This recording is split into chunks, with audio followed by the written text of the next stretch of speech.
Your favorite word can be a compass or an albatross. Some use it to guide themselves to greatness. Others, not realizing what their favorite word is, have an albatross around their neck. For those who are always late, their favorite word is often sorry.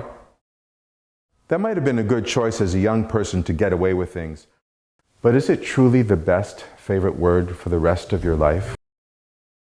I've heard many favorite words from many people. Love, hate, cool, and an awful lot of people, upon making the smallest mistake, describing themselves with a sentence ending with the word stupid. I must confess I'm kind of partial to the word spectacular. Being aware of your favorite word is the first step towards true empowerment. What's your favorite word? Please raise your hand and share. Yes. Wretched. Wretched? Interesting word. Well, think about just how it sounds. It starts with wretch. R can be a hug, or it can be something building up. And is kind of like, it makes your face go squishy. Rah.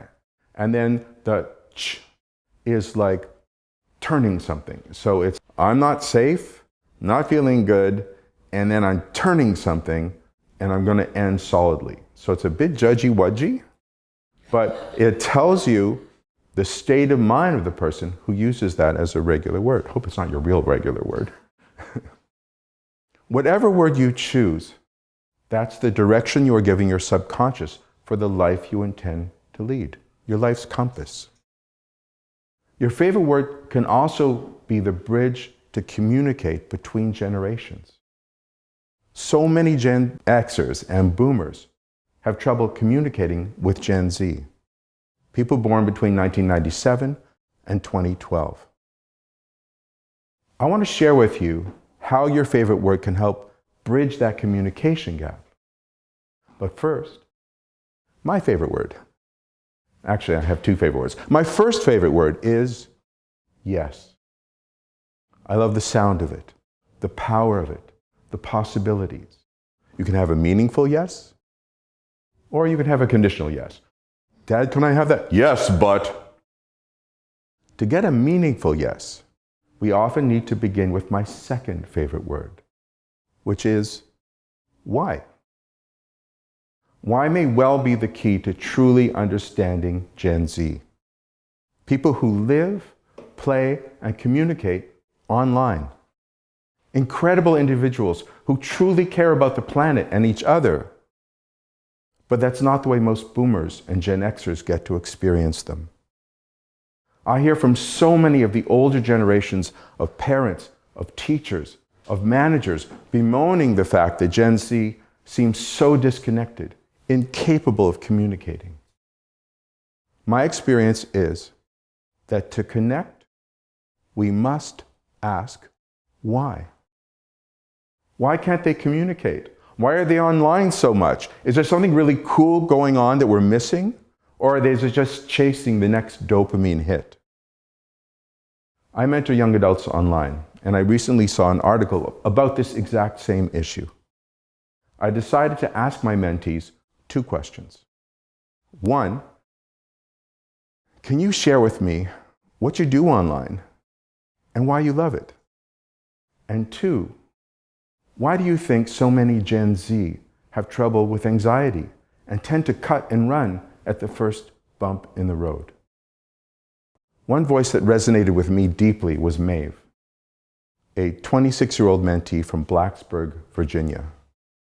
When I first met Maeve, she was trapped by FOMO, fear of missing out, and FOMU, fear of messing up, perfectionism, and never-ending bouts of anxiety.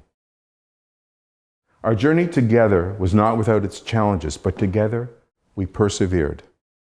And as Maeve answered these questions, she painted this glorious picture of how Gen Z navigate their lives online, warts and all.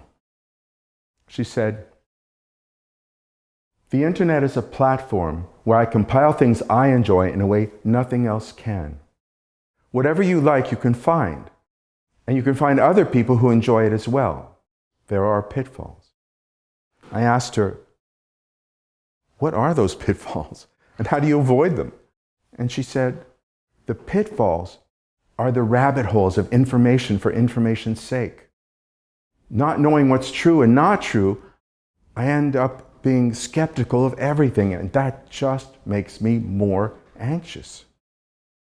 The anonymity of the internet lets me click, keyword search, and quit the first moment that something that's promised to me doesn't look like it's going to live up to what I want. That's a good idea for online, not so much in real life. I said to her, I wonder if that click, keyword quit, is why so many Gen Zs don't complete things. She furrowed her brow. She looked at me and she said, it was why I ran away from so many things. Work, school, friends, family. And then it dawned on me, I was using my internet habits in the real world. I realized I could just be me out there and I could feel good. I love it. Your favorite word used to be sorry, and now it's love. Your new favorite word is changing your new life. And I said to her, does that make sense? And she said, yes. She truly communicated. She shared herself simply because I asked why. We must be willing to ask, to truly listen. And I say to you, does that make sense? Yes? Yes. Spectacular. The next time you're frustrated with the other generation not seeming to listen, take a moment. Be an open traveler to their world. Let them guide you. You'll be amazed by what you discover. Your favorite word is your life's compass. Choose wisely. Wield it with care. And may it be the bridge between generations and guide you to your greatness. Thank you. Thank you. Thank you very much. We have a time for a little bit of a Q&A. Yes?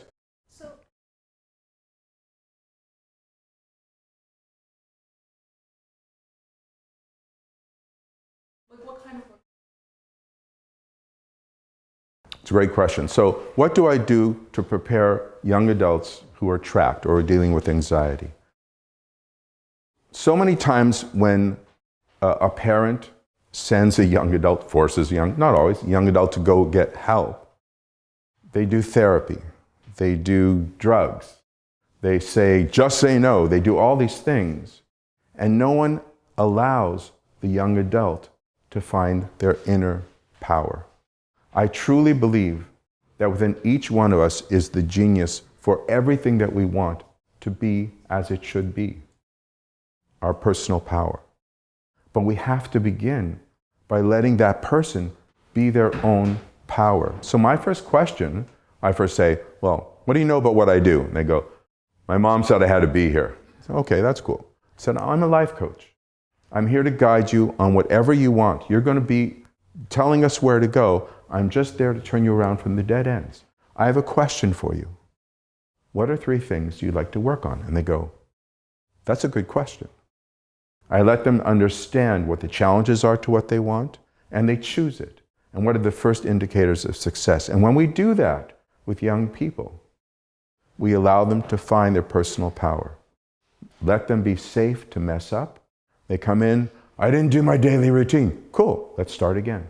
Let's start again. As you were saying, sometimes it's piercing the target, just getting that first 5 minutes, and that creates contrast. Thank you. Thank you all very much, and have a great night. Thank you. Thank you. Good job. Thank you, Good job.